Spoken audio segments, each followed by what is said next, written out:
will follow. Introducing to you, on my right, fighting out of the white corner, wearing the colors of Free Cuba on his trunks, red, white, and blue.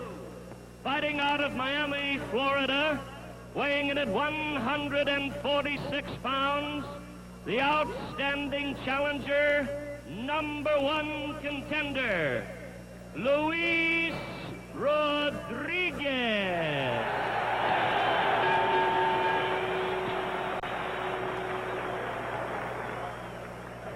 And now, ladies and gentlemen, my pleasure to present to you, fighting out of the black corner, wearing black trunks, from St. Thomas in the Virgin Islands, 145.5 pounds, the hard-punching welterweight champion of all the world, Emile Griffith.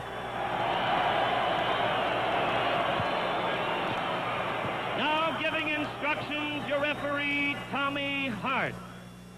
Judging at ringside, John Thomas, Lee Grossman. At the bell, it's Cliff Goss. Physicians at ringside, Dr. Robert Rock, Dr. Jack Yusin. May the better man win. Tommy Hart, one-time middleweight fighter, many seasons ago, and a capable referee, talking to both Rodriguez and Griffith. With Griffith, we see his co-manager, Gil Clancy, and the co-manager of Rodriguez, Angelo Dundee. The fight is just about ready.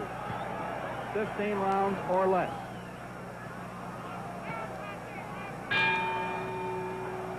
Round 1.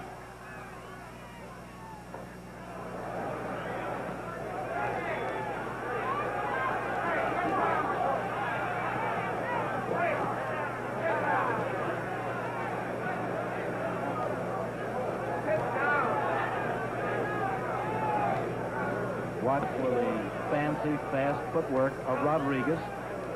Very fast hands. He's continually feinting with his front foot, the left foot. In other words, trying to get Griffith off balance to make moves.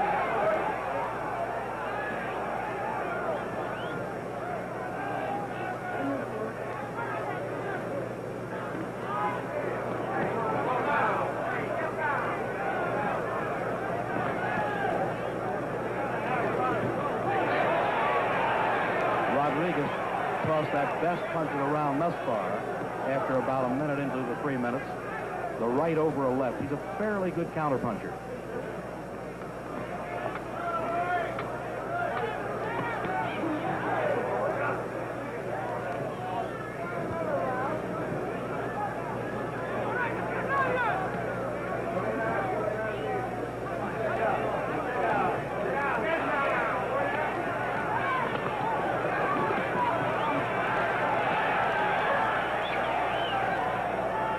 Halfway through round 1, and Emile Griffith, with more or less of a flat-footed stance, looking to get punching power, looking to stay on balance. Griffith is definitely the harder puncher.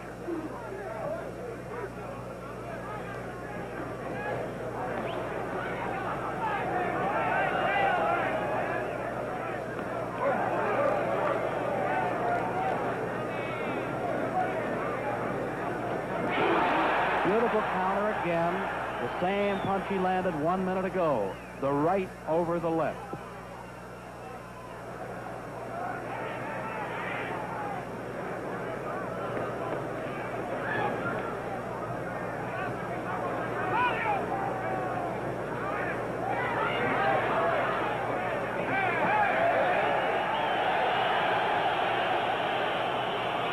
Seconds to go in this first round.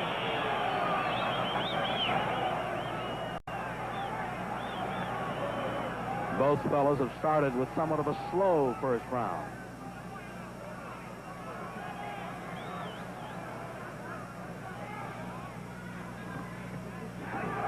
Good body dig by Rodriguez. We're near the end of round 1.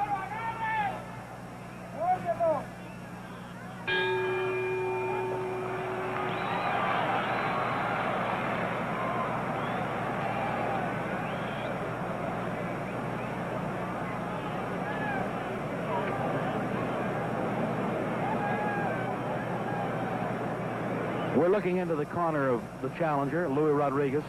The man in the ring, inside the ropes, is Angelo Dundee.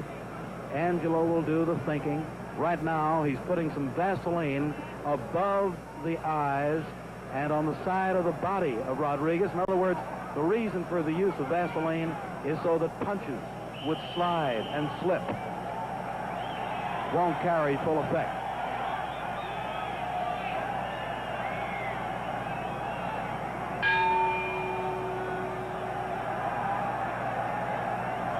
Round two. Round two.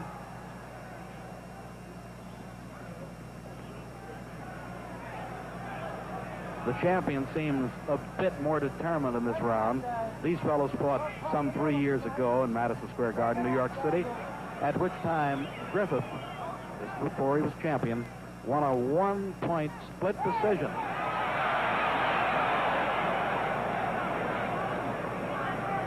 One thing we've noticed in the first almost 4 rounds of the fight, 4 minutes of the fight. Ooh, a beautiful right hand. I'm sure you caught that when our camera was right on it by Rodriguez. One thing I started to say that I've noticed in the first 4 minutes of the fight is that both fighters have gotten most of their heavier shots to the opponent's body.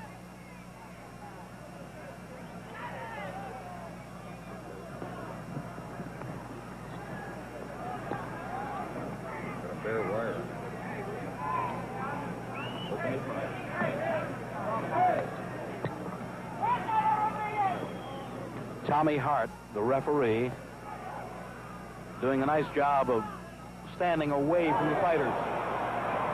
Beautiful shots by Emile Griffith.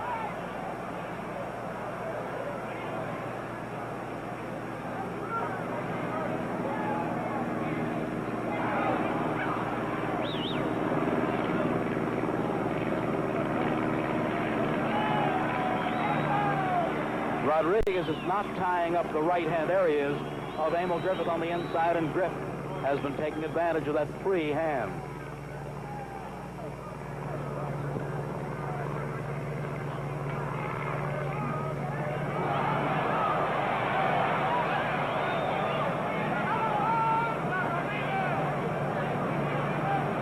Tommy Hart just yelled, "You're holding, Lewis." Rodriguez undoubtedly is not quite as strong as Griffith in close range.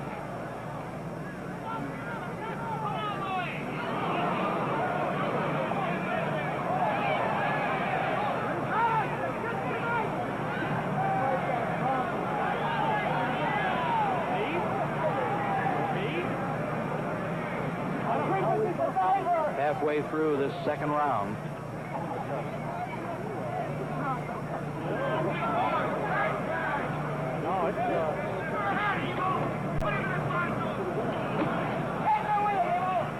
I checked my time. About 10 or 12 seconds left in this round.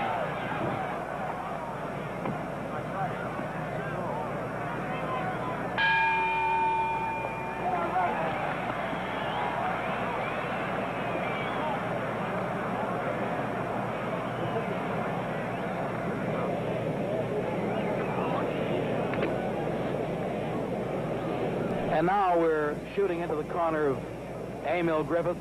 All three of his handlers working over him.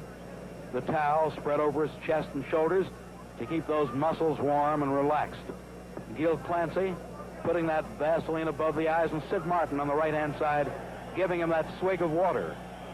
Harry Albert just doing a bit of talking, although I feel that, yes, it is Gil Clancy that's telling Emile what he wants and what he does not want.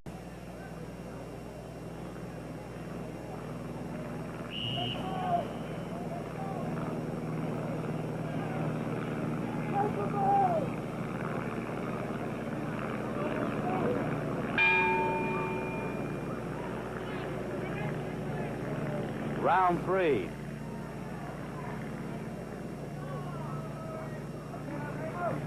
Rodriguez's best punch thus far tonight, he's had a couple of good first round right hands, has been that left hook.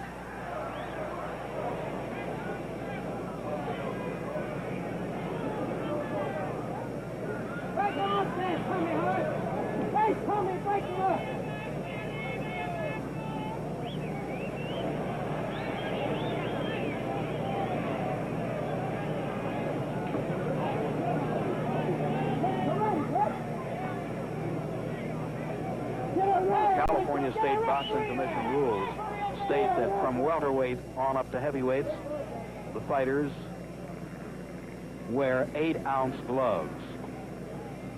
Under welterweight, 6-ounce.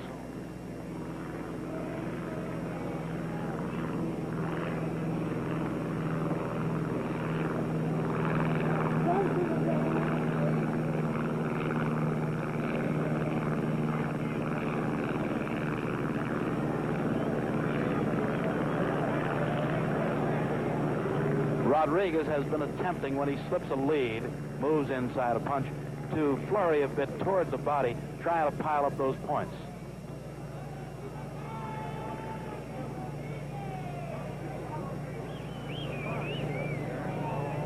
And then as soon as the flurry dies down, Louis is kind of lost with the strength of the champion.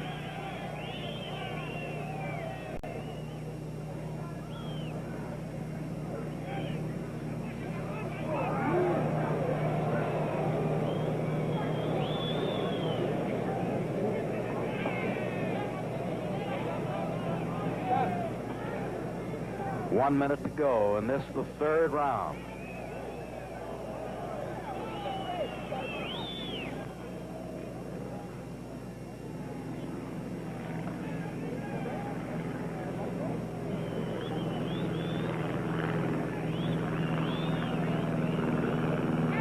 Tommy Hart, as long as one hand is free, is allowing the infighting to continue.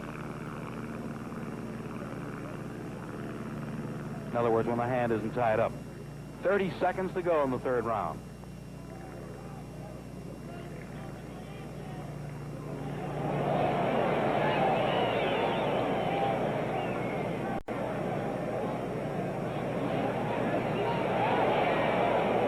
Rodriguez countering all the time on the leads of Griffith near the close of the third round.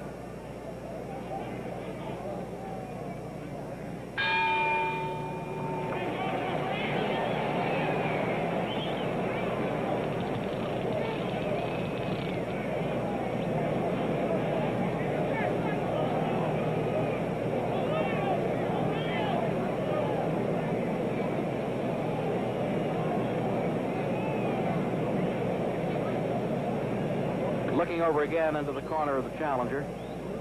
In their last fight some 3 seasons back, the first 6 rounds showed Louis Rodriguez actually out front. He set the pace, and then Griff came on. Now tonight we've had 3 rounds go into the record books, go on the scorecards, and Rodriguez seems to be just picking his spots.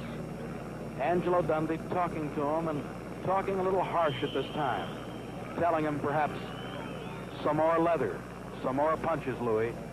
We're getting ready for round 4.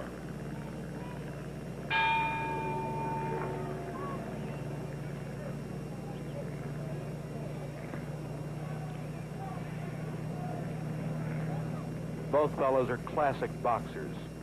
Rodriguez, if I might make a comparison, a lot like the Bernard Dukeson that we saw here on the West Coast, oh, some 15, 16, 17 years ago. In, out, counters, moves, makes you miss.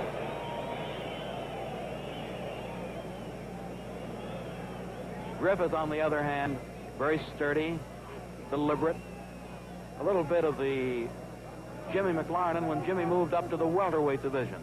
Not the speedy, flashy, fast McLarnin early in his career as a featherweight and lightweight, but on balance, punching power.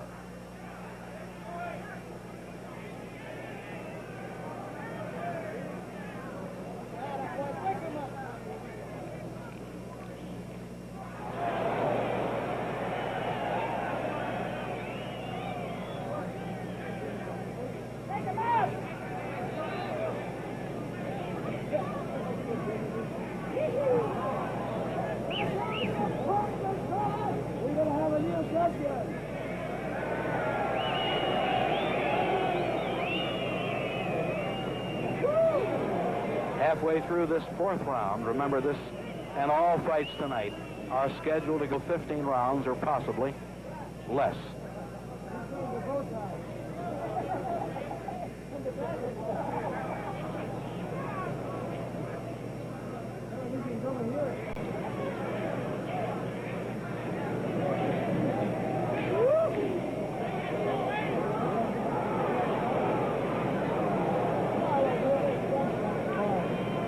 One minute more in round 4.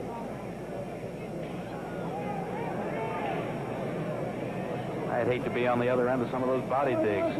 They've been hard. Each fella, knowing it's a long fight, looking to, good hook on the chin of Rodriguez, looking to slow down his opponent with body punches early in this fight.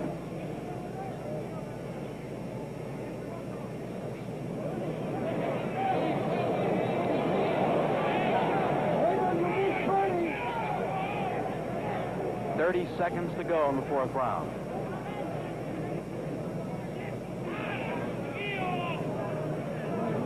Beautiful flurry by Rodriguez. The right uppercut, the best punch of the fight so far. Another good right and another one. 3 right uppercuts, all by the Cuban. Closing seconds of round 4.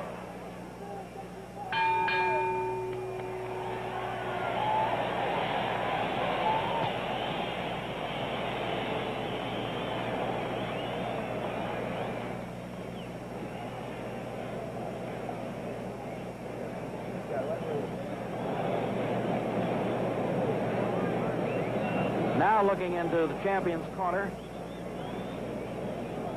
we'll notice from our vantage point, and we're right in a neutral corner, our executive producer, Bob Bennett, along with some of our camera crew, looking at Emile Griffith, I should say. He's not breathing hard. He seems to be pacing himself nicely. 12 minutes of the fight have gone in. Gil Clancy talking hard, though, hard to Emile, asking him to get off, meaning throw that leather.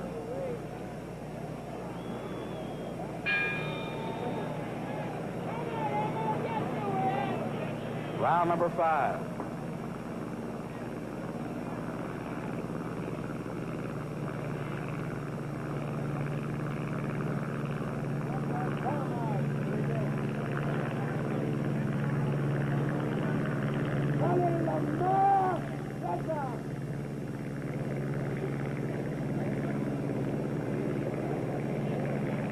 Rodriguez has perhaps the slightly longer reach, and he's using his fancy footwork and fast legs to an advantage at this point.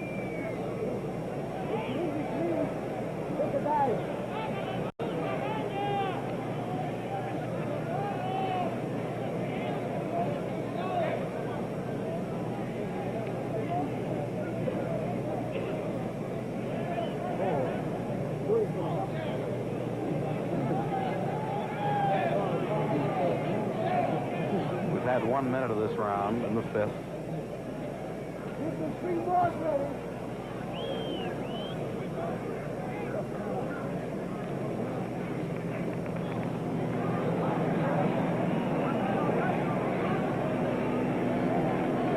As soon as Tommy Hart, the referee, sees the fellows are knotted up, he pries them apart.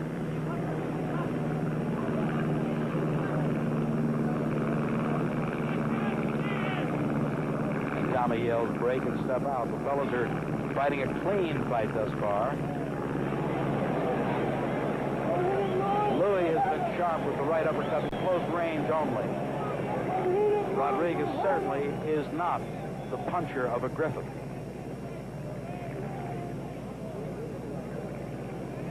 Emile looked to feint, missed his bombs 3 times.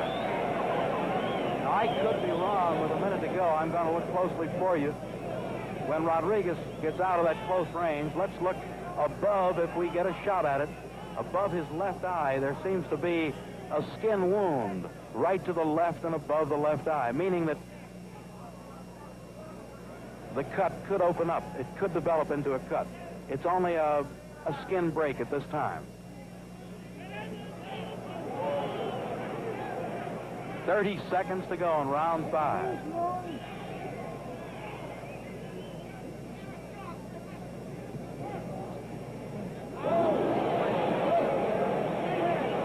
By Rodriguez.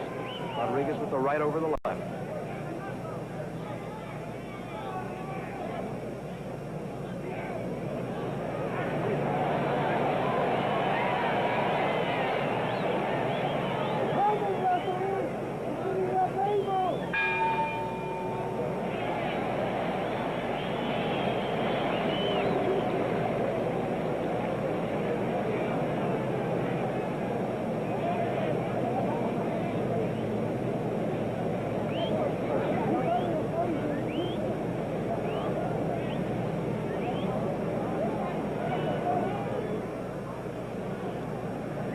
Again, looking into the challenger's corner, we've had 1/3 of the fight complete.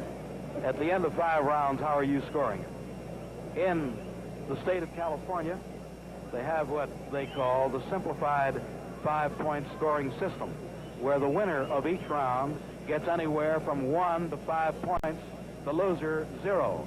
If you think one fellow has a slight advantage, you give it 1 to 0. If you think he perhaps piled up a few good points, it's 2 to 0. Rarely will you score a round better than 3 to 0. Simplified 5.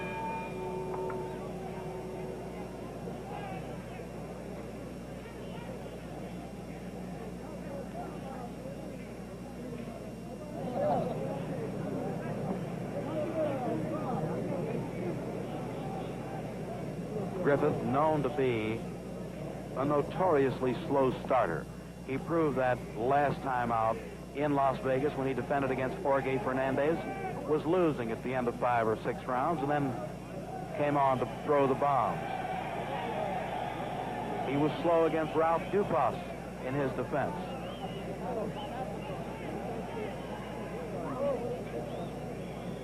However, the ring record of Griffith shows that down the stretch, he's a tough customer.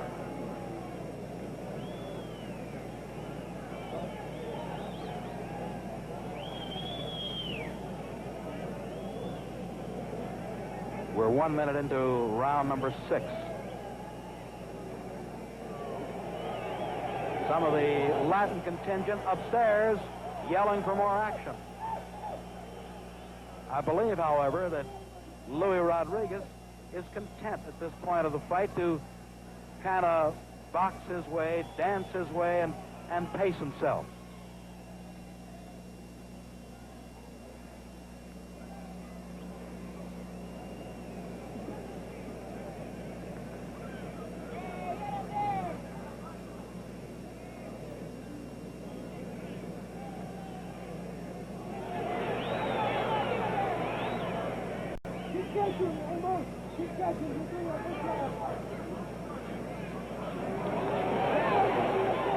Griffith was really swinging on the inside.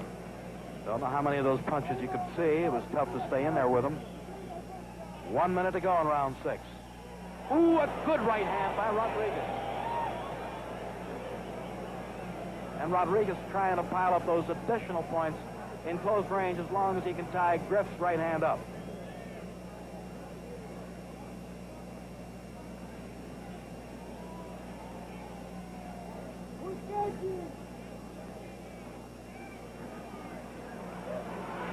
Beautiful flurry again with the hooks by Rodriguez. The short left hook. Half a minute more in round 6.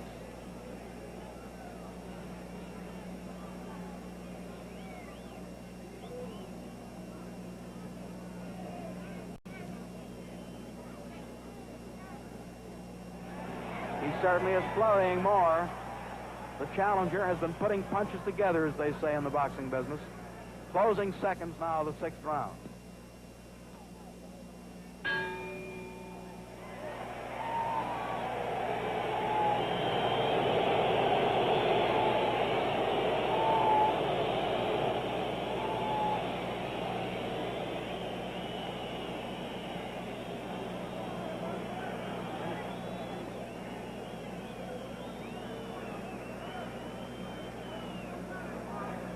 Folks, here at Dodger Stadium, the fans are beginning to truly enjoy what promised to be a good boxing contest at the outside.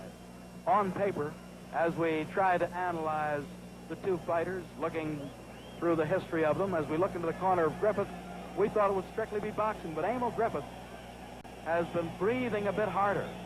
The body digs of Rodriguez been telling a bit. Griff, however, in tremendous condition, good shape, will certainly, as we look at the ringside crowd, look to come on. We're getting ready for number 7.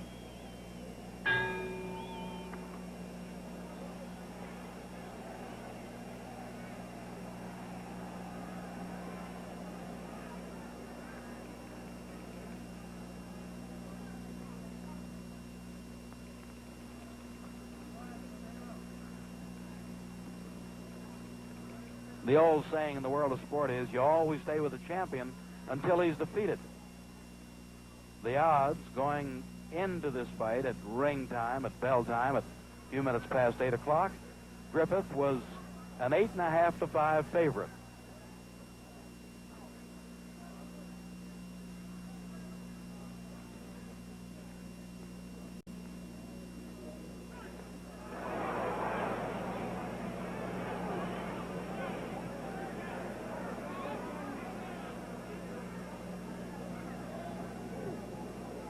Both fellows, we notice, are very well greased up.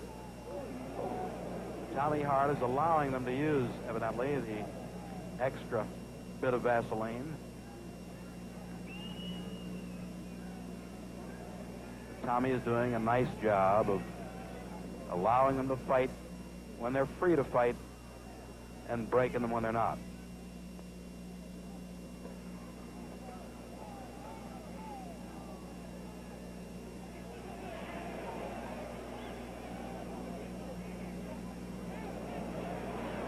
Griff looking to bomb away, but the elusive Rodriguez has been in, out, and around.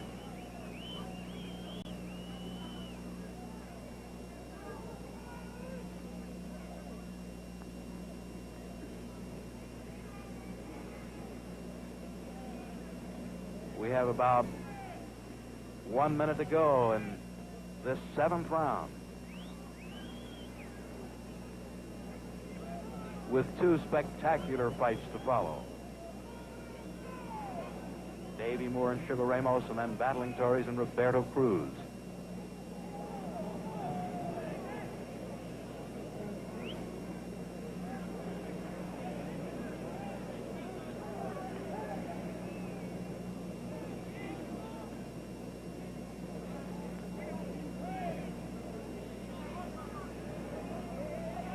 A little less than a half minute to go in the 7th. And in this baseball park, this is where they say you take that stretch. But these fellas don't want that. 10 seconds to go in the round, and little Louis still looking to rally in close lane.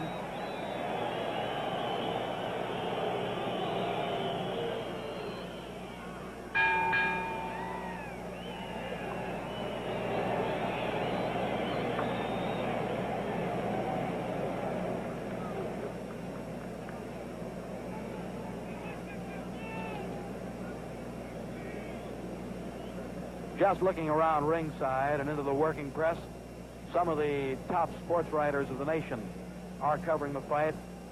Jack Cuddy, Bob Myers from the various press services, Jack Stevenson, also Sid Siff. Oh, and I see Jim Murray and Mel Derslag, to mention just a few. George Main, John Hall, Jack Hawn, some of the local writers around the Los Angeles area. The fight is getting tremendous coverage. And some of the well-known personalities at ringside, some of the movie stars, we'll talk about them later, some of the outstanding citizens of our town, getting ready for number 8.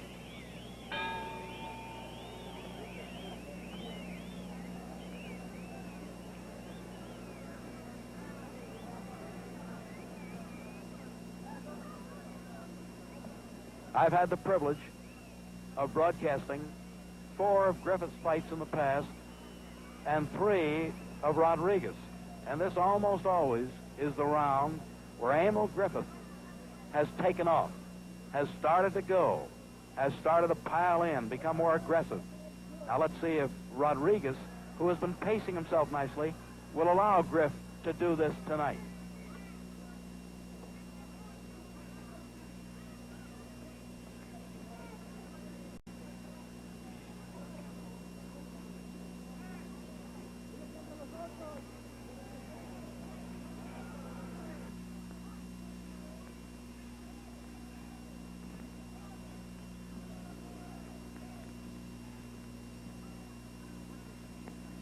Tommy Hart yelling, "Watch your head," to Griffith. Ooh, Griffith tried to take off as soon as he broke from the clinch, but couldn't do it. And the fans upstairs didn't like the move by the champion, although it was all legal all the way. Oof, just missed that chin. Way back in round one, and now we're in number 8. In sizing up the fighters, I suggested that at long range anyway, you watch the fast, fancy footwork of the challenger. In and out, around, and he circles.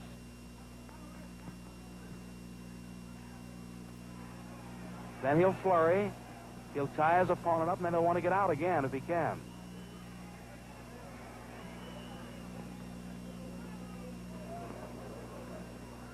One minute to go in the 8th.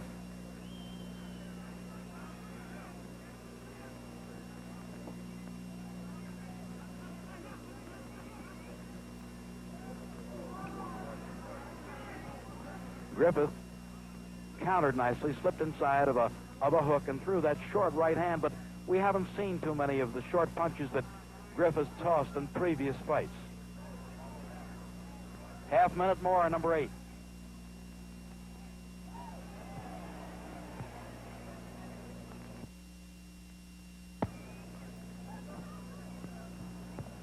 I've had the privilege of broadcasting 4 of Griffith's fights in the past and 3 of Rodriguez.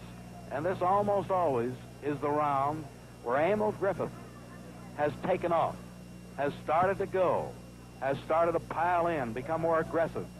Now let's see if Rodriguez, who has been pacing himself nicely, will allow Griff to do this tonight.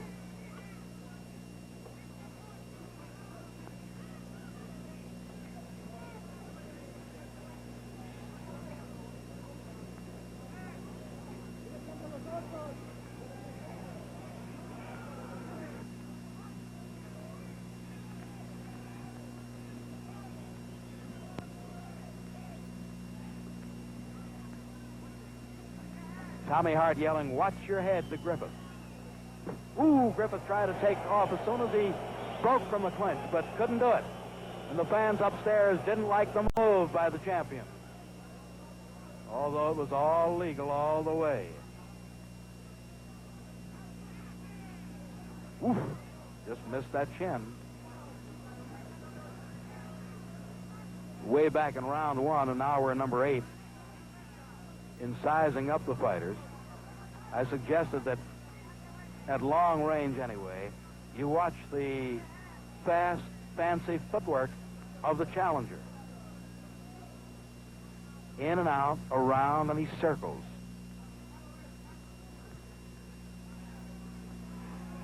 Then he'll flurry, he'll tie his opponent up, and then he'll want to get out again if he can.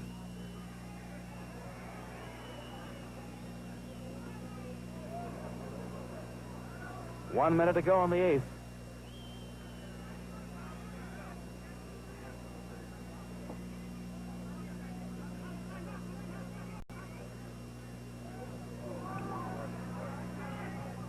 Griffith countered nicely, slipped inside of a hook and threw that short right hand, but we haven't seen too many of the short punches that Griffith tossed in previous fights.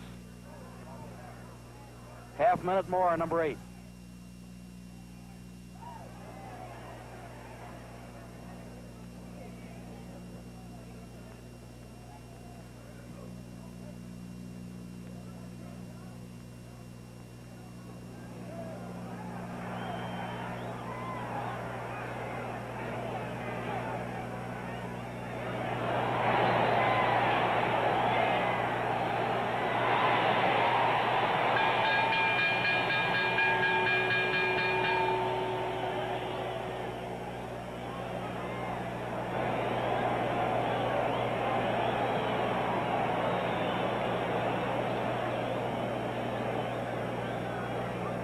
Ladies and gentlemen, at the close of the round, after the bell had sounded, Rodriguez landed a solid shot. Near the end of that round, I didn't want to interfere and do any talking. It wouldn't have been good. The action was speaking for itself. But one of the commissioners is sitting to the right of Bobby Bennett. Bob, they didn't penalize Rodriguez at all, did they, Commissioner? I don't believe so. They did. Thank you, sir. All right, thank you.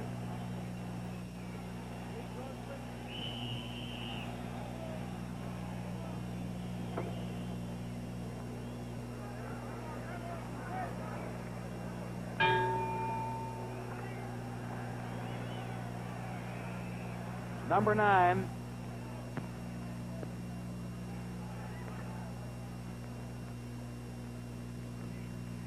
The commissioner whom we talked with, moved our microphones over, was Dom Taglioni of the California State Athletic Commission. And we're happy that he's sitting right near our microphones and cameras, should there be an infraction that requires a breakdown one way or the other.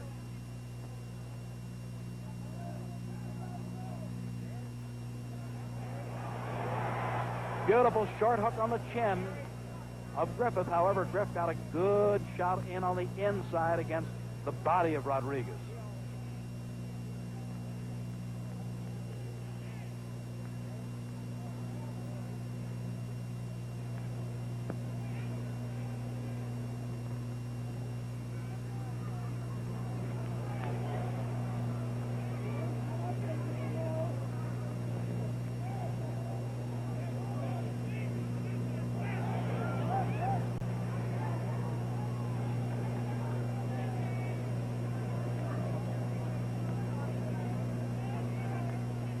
Just about halfway through this 9th round, with the champion still attempting to stalk his man, but that does not necessarily mean, if you're scoring with us, that he is the aggressor.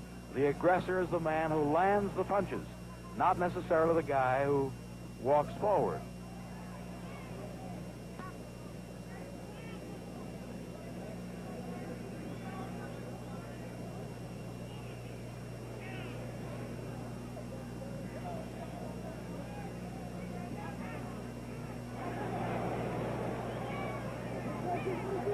They exchanged beautiful left hooks. That was the best left hook. Ooh! Griffith was hurt with a jarring, jolting right on the chin. Looking into his eyes, I'm trying to look from our standpoint here, our vantage point. His eyes are not glassy. He's plenty okay.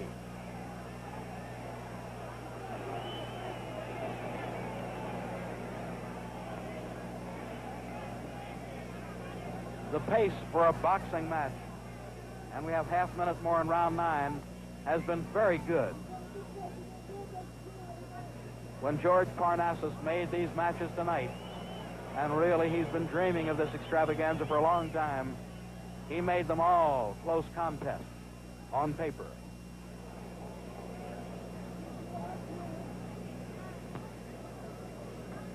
About 10 seconds to go in the 9th round.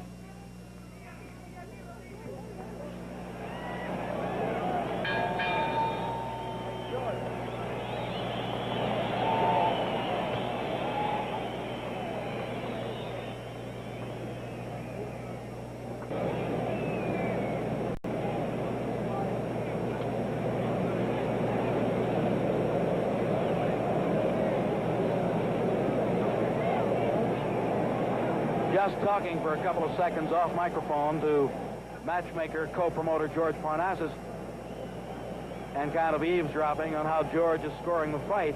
He said it's the toughest fight to score in his book, leading us to the comment that we made in the 2nd or 3rd round that Griffith is certainly the heavier hitter. Rodriguez will land more leather. You'll notice Angelo Dundee had just completed working on the legs of Rodriguez. He almost always stands up going into the round about 10 seconds early.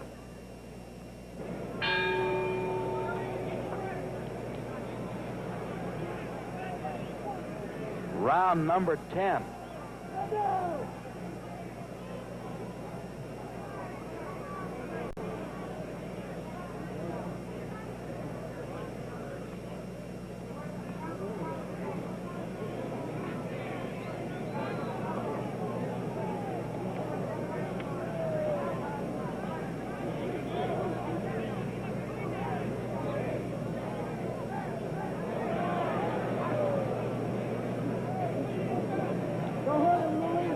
From the standpoint of weight, there's only a half-pound difference between these two. The champion 145.5. The challenger 146 even.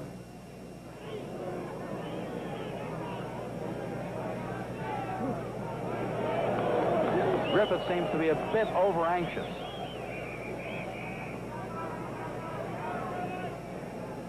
He'd like Rodriguez to stand still for just a few seconds.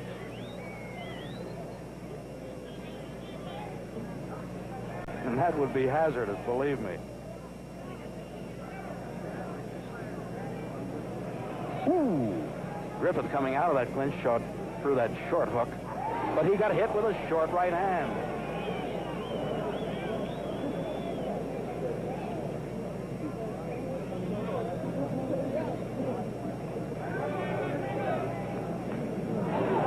A slapping left hook.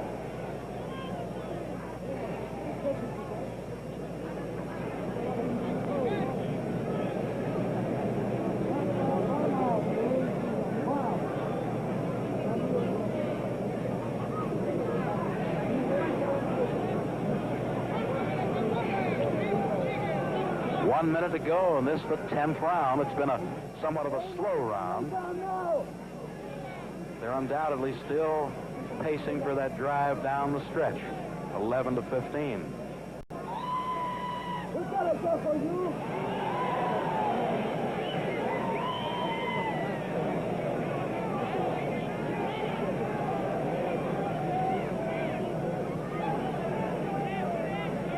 Half minute more in the 10th.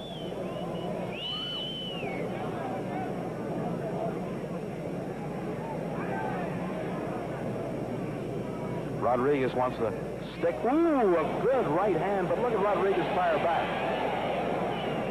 Griff landed the heavier shot. Louis, the more leather. Closing seconds of the 10th.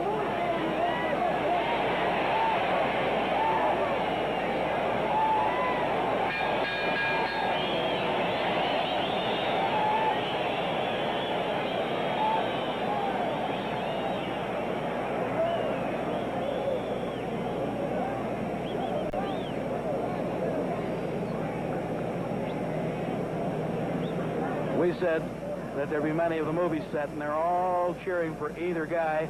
Looking first into the corner of Rodriguez. Dundee's still talking with him. Talking from a kneeling position. Angelo looking around. Tommy Hart said something to one corner. We're going to go into round 11. Tommy's going to walk back toward the Rodriguez corner. Don't know what he's saying. The only thing he could remind each fighter of would be the fact that we're moving into number 11. Now in the opposite corner, they've been warned about this is the 11th round. Griffith still looks mighty sharp. Both fellows look good. Round 11 coming up.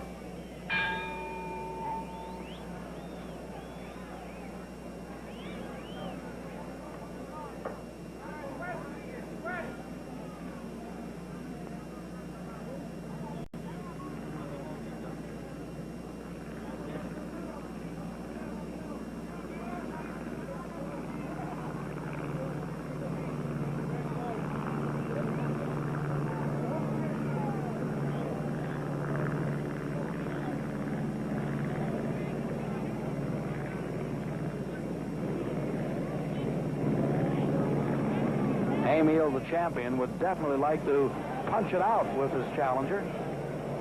But Louis wants no part of that idea of fighting.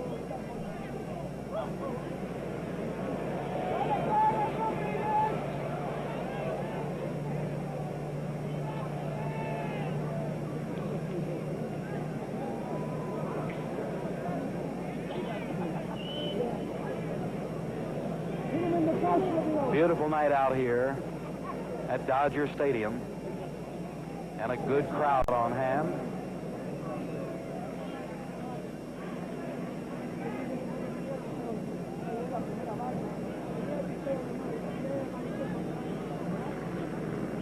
Halfway through this 11th round, the fighters are using, good punches put in there by the challenger. The fighters are using, Griffith landed a couple of real good grazing punches. They're using 8-ounce gloves. They're the Mexican-style gloves made by the Sayre Company with a bit of a protection under the thumb. Fighters like to use this particular style glove. They're bright red in color. 1 minute more, number 11.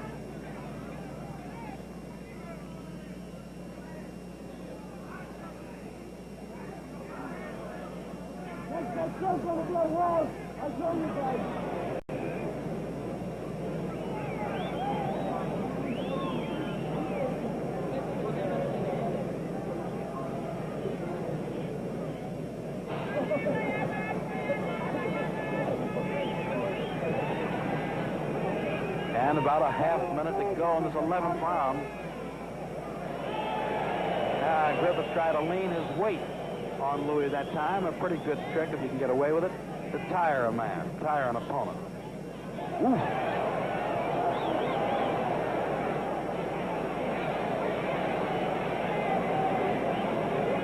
Griffith, for the first time, is the one doing a bit of the holding. However, he tried the right hand loose and got through a couple of points.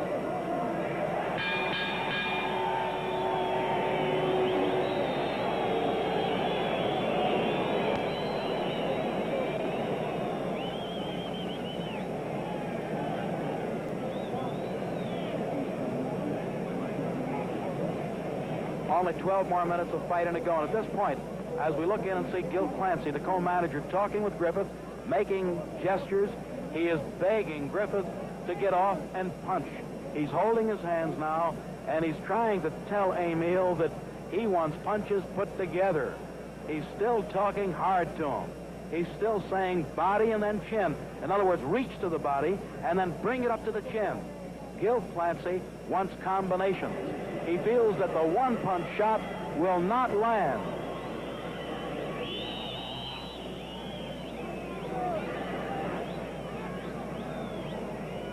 Getting ready for number 12.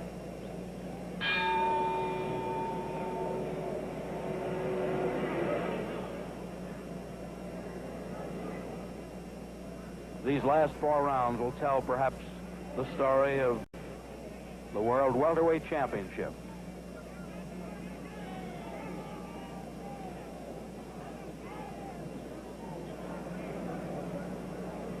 What Clancy was trying to tell Griffith was that you're missing that one lead. Put punches together, and if you don't nail them with the first one, you'll land that second one. This fellow's too elusive.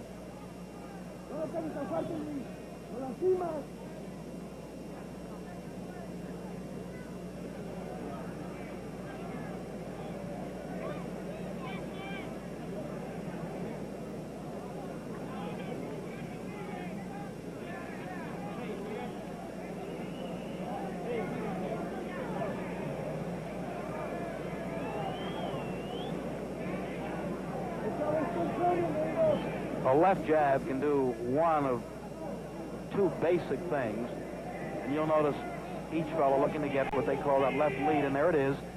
One, of course, it'll pile up a point for you. It'll get you points. It'll offset the other fellow. But 2, it will make the other fellow punch back at you, and then, of course, you can counter. So you'll notice that each man, early in each round, has gone to the use of the left lead.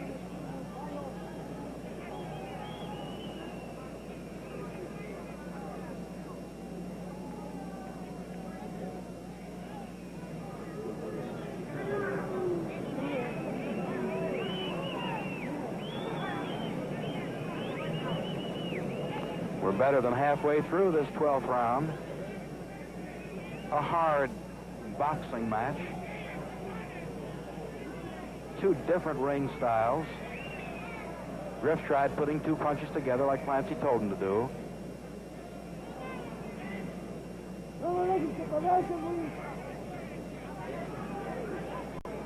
Rodriguez, when he flurries on the inside, is almost always pulling away while he's punching to keep his opponent off balance.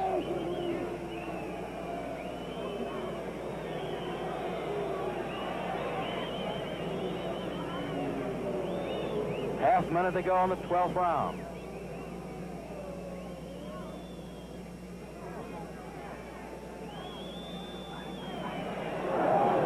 of the fight. Griffith landed a jolting right on the chin of Rodriguez. That was the best punch we've seen tonight.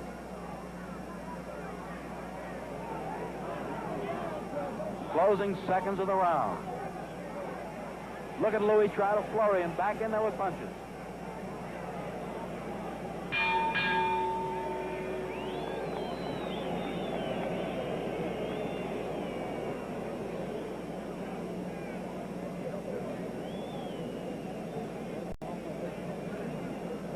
Here at Dodger Stadium, ringside looks jammed, working press is jammed. Told you about some of the writers earlier in the evening who are here.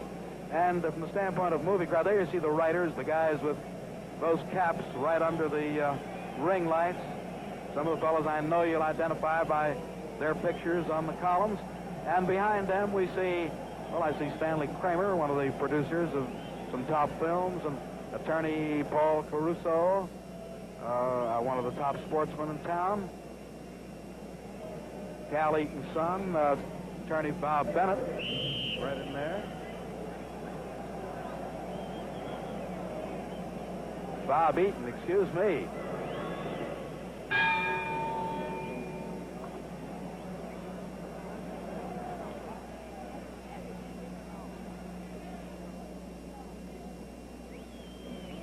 Round 13.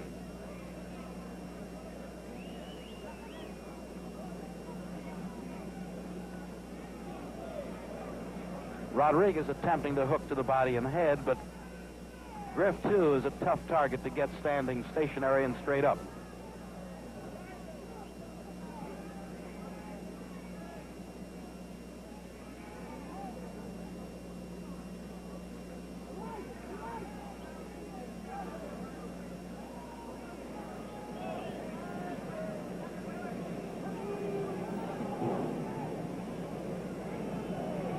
Each of these fellows have future plans of, a hook and a right on the chin of the champion. Each has future plans of moving up to the middleweight ranks. Eventually, anyway. Outgrowing the welterweight division.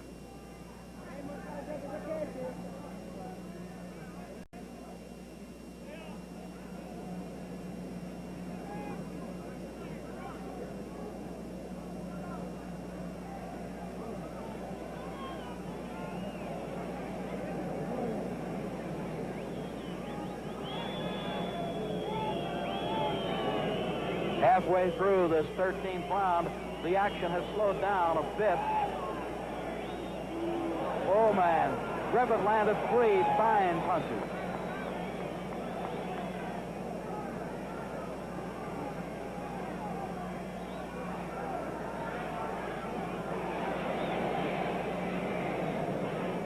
Emile has won, as we warned early, to come on and pull fights out of the fire.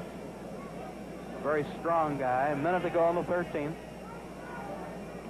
He uses that power and that sturdiness in a long fight.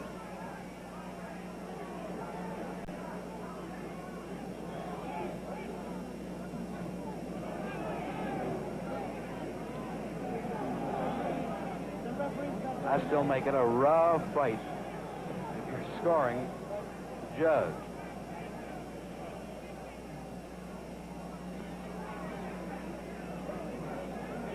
Half minute to go in this 13th round. In other words, 6.5 minutes and the fight will be all over.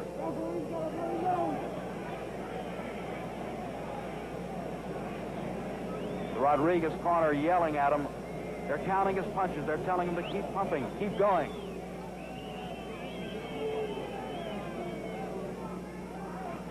They're asking him to keep going, and he hits Griff with that right hand.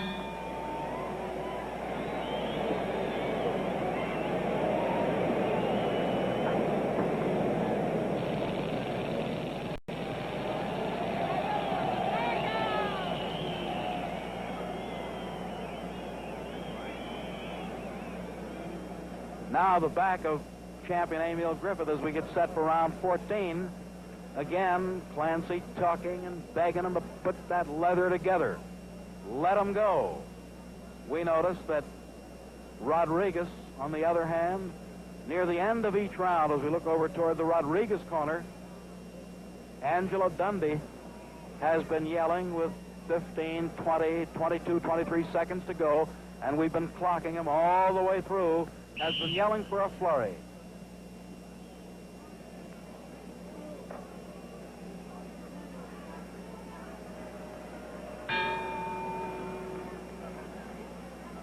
Number 14. These are the two big ones.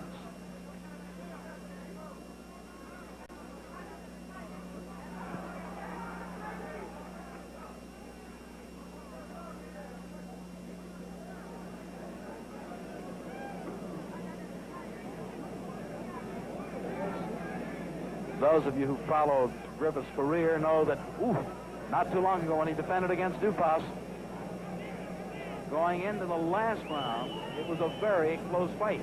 But in that 15th round, he had so much power, so much strength that, well, he punched Dupas from pillar to post. He had a big number 15 and therefore retained his title. Now we're in the 14th.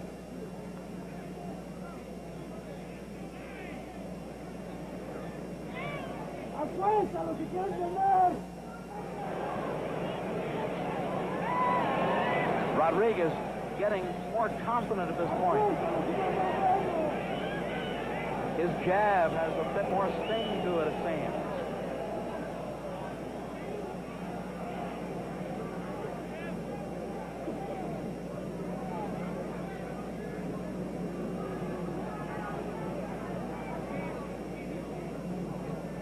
Halfway.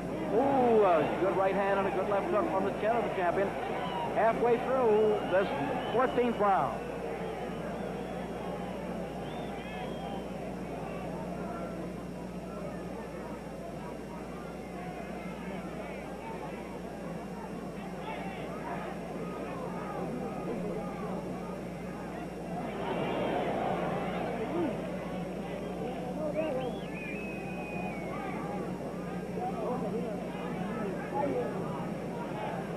One minute more, and number 14.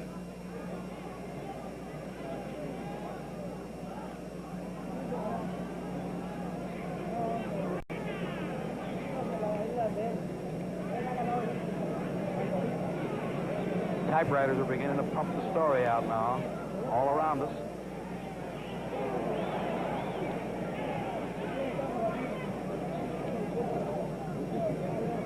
About 30 seconds to go in this 14th round.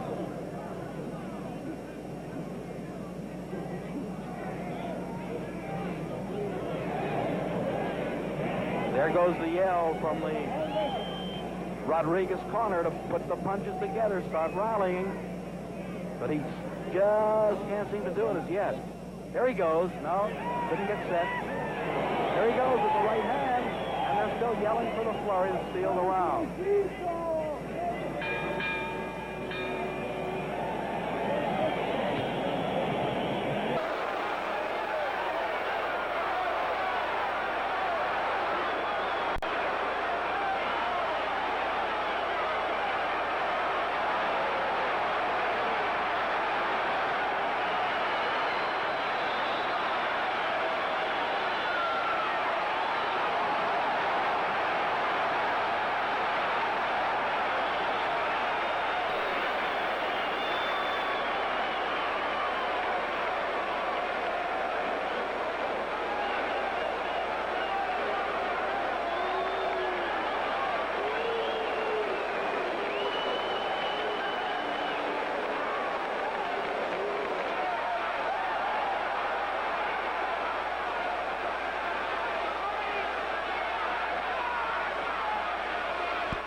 we'll get over to Jimmy, who is getting ready.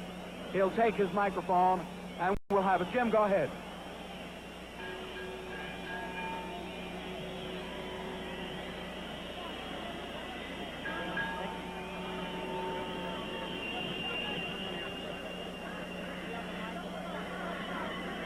Your attention, ladies and gentlemen, we have a unanimous decision. Judge Lee Grossman at ringside scores it 8-5. John Thomas, also judging at ringside, sees it 8-6. Referee Tommy Hart scores it 9-5.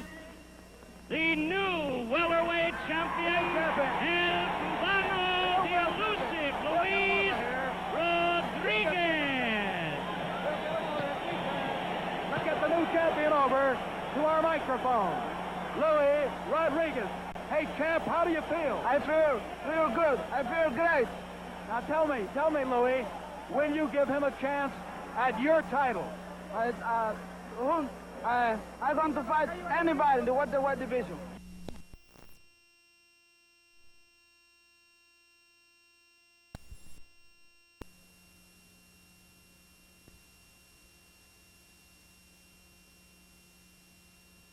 Carrera, Luis Manuel Rodríguez, en marzo, el 21 de marzo del 63, va a California a enfrentar a Emile Griffith en el estadio de los Dodgers, pero la historia entre los dos había comenzado antes.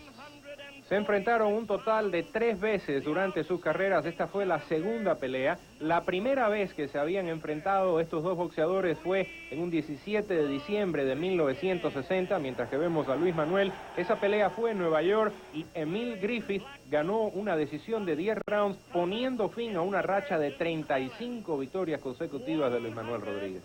Ahora venía la segunda, esta vez por el título mundial. Así es, Norberto, por el título mundial welter, y era un escenario que estaba completamente lleno, el estadio, el nuevo estadio de los Dodgers de Los Ángeles. Escuchen ustedes el recibimiento para los protagonistas, y aquí está el primer round de aquella velada inolvidable. Dos de los más completos boxeadores técnicamente hablando en esa categoría. Luis Manuel, ahora con pantalón blanco frente a Emile Griffith, un boxeador excepcional. En la esquina de Griffith, Gil Clancy, Sid Martin, Harry Albert. En la de el cubano, el grupo acostumbrado. Así es, Angelo Dondi, Luis Arría y Ernesto Corrales. En la esquina para Luis Manuel Rodríguez, que aquí buscaba la consagración que desde 1956, como debutó como profesional, buscaba la oportunidad de ser un campeón mundial. No se recuerda en la historia muchas veces un pleito de esta naturaleza, un clásico del boxeo con tal paridad. Los dos técnicamente tenían las mismas aptitudes, los dos tenían la misma velocidad, los dos pertenecían a la misma generación. Griffith y Luis Manuel señalaron, sin duda, uno de los capítulos más salientes de la historia del boxeo. Y aquí los tienen ustedes, el momento culminante de Luis Manuel, cuando se va a consagrar campeón del mundo. ¿Cómo llegó? 47-2 a esta pelea contra 35-3 de Griffith. 146 libras para Luis Manuel, que había bajado acá 5 libras. 145 para Griffith. La paridad era absoluta. Y estos eran dos boxeadores que estaban en su mejor momento, en su peso ideal, ambos. Así que esto prometía ser un clásico del boxeo, y así lo fue, como pueden ver ustedes. Atención, aquí no solamente estamos disfrutando de este Luis Manuel, un gran boxeador, sino que vean también la técnica de Emile Griffith, con una velocidad alucinante en esa categoría. Y este Luis Manuel, que también sacaba esa derecha con un vértigo extraordinario. Un clásico del boxeo. Esto es, Jesse, definitivamente como para guardarlo y decir, si alguna vez hay que hablar de boxeo y de cómo se debe pelear, aquí está la muestra. Esta es la verdad, ¿eh? Vean el trabajo lateral, el movimiento de cintura. Sabían tanto los dos que no se sacaban ventaja. En este primer round, ambos se estudiaron, Luis Manuel manteniendo la distancia, tratando de mantener alejado a Griffith con la izquierda, con el jab ese largo que poseía. Tommy Hart era el árbitro de esa pelea y los jueces John Thomas y Lee Grossman. La pelea iba a 15 rounds y estaba en juego la corona del mundo. Griffith había entrado como el favorito, de acuerdo a los apostadores en aquella época, 8,5 a 5, mientras que concluía el primer asalto. Claro, venía de ganarle en una decisión a 10 rounds y esa era la razón por la cual las apuestas estaban a favor de Emile Griffith. Ahí está con pantalón negro. Estamos en el cuarto round, llevando la iniciativa a Griffith. Luis Manuel esperando para contragolpear con ese jab, frenando el ataque de Griffith. Un boxeador tremendamente rápido, un tigre echando zarpazos. Vean eso. Y claro, pues la primera vez que se habían enfrentado estos dos hombres había sido una pelea muy reñida. Griffith ganó por decisión, pero la mayoría que estuvieron allá y que vieron esa pelea dijeron que Luis Manuel parecía estar marcando el ritmo y, según muchos, ganó los primeros 6 rounds de ese combate que estaba pactado a 10, pero cerró tan fuerte la pelea a Emile Griffith que le dieron la decisión.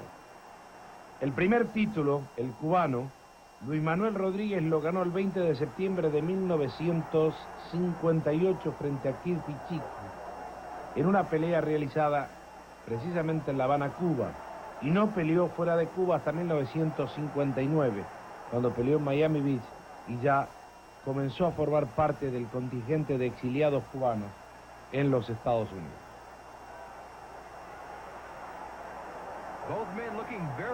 Qué buena pelea, qué rapidez de Luis Manuel y qué fiereza la de Emile Griffith,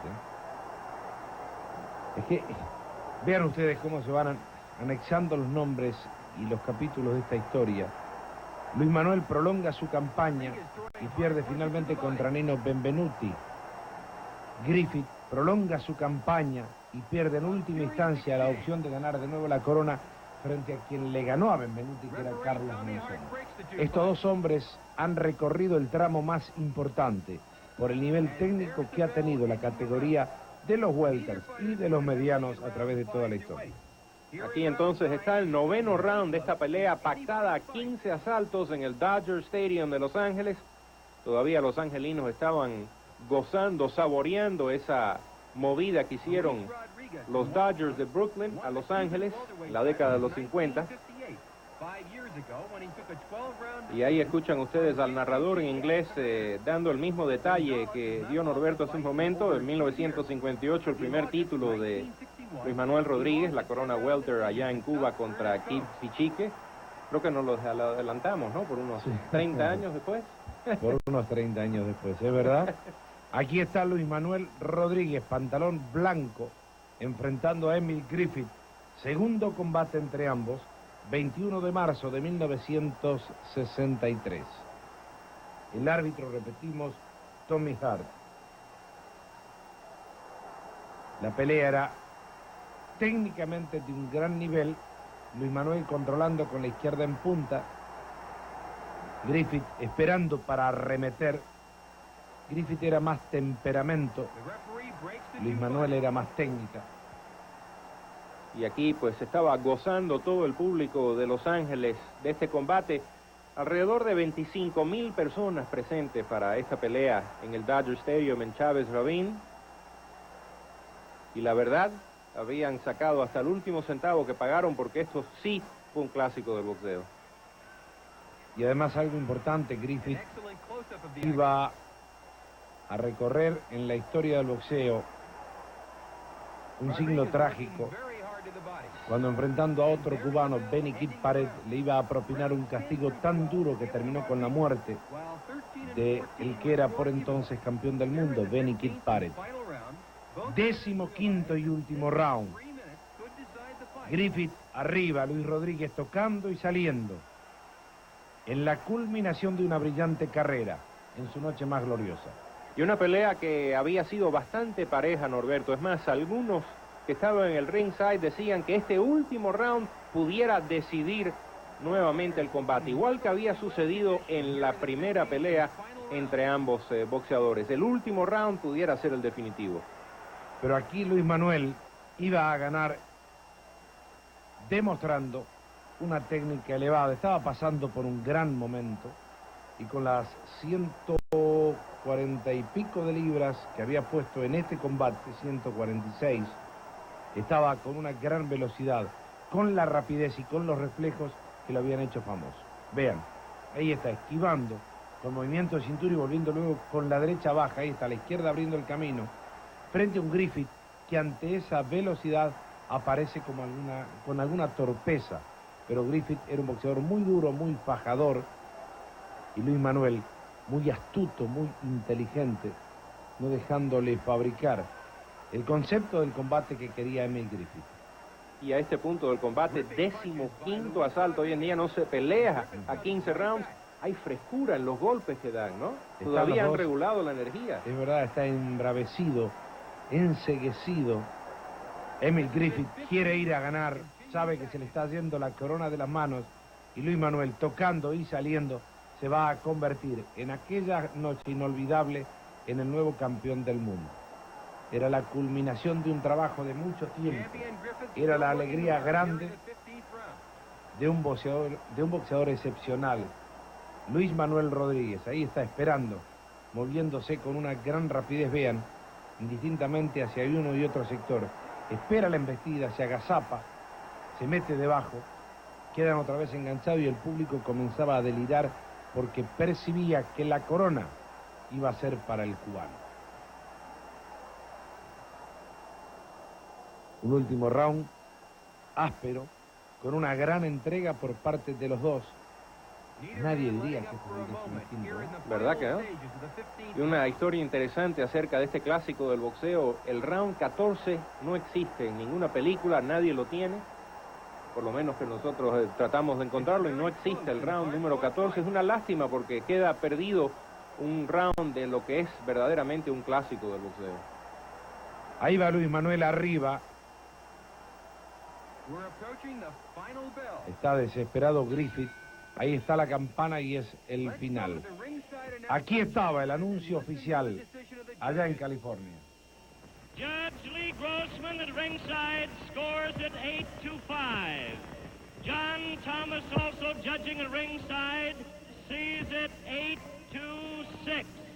Referee Tommy Hart scores it 9-5.